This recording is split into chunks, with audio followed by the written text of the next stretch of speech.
Buffalo's QB Tyree Jackson is 6'7" or thereabouts. He's 250 pounds or thereabouts. He lit up the MAC this year. He had a great connection with his top wide receiver, put up really great numbers for a surprise team that won 10 games in the regular season.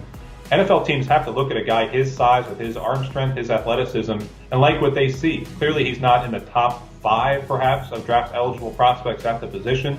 But you look at a guy with talent that you can develop down the line, you see Jackson as a potential second half of the draft, last few rounds sort of pick. It's still unclear if Memphis running back Darrell Henderson's going to play in the bowl game against Wake Forest. He might not. You could understand if he didn't, considering he's got millions of dollars on the line heading into the spring. If he does play, take one more chance to look at this kid.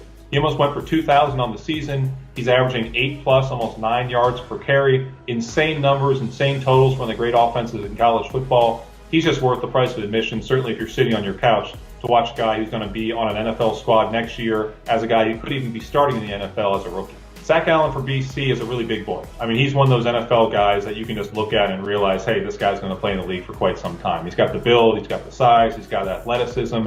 He can play end in a 4-3. He can be a 3-4 defensive end because he's that big. He had a really nice career for BC. Really underrated, really under the radar. Not a guy that a lot of people spoke about on a national level. But if you speak to coaches in the ACC, certainly heading into his senior year, those guys knew he was an anchor for BC on the defensive front.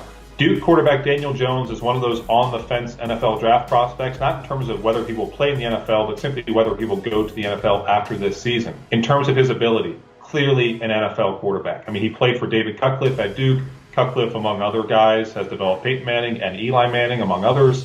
Clearly a guy who knows his way around QBs. And Daniel Jones has fit the bill athletically, physically, with the build, with the arm strength. It's not the greatest draft class in the world. It's not inconceivable that he would slide into a second or third round draft pick if he shows up well in off-season workouts. Daniel Jones is an NFL QB. We're just waiting to see if he does go to the NFL in 2019.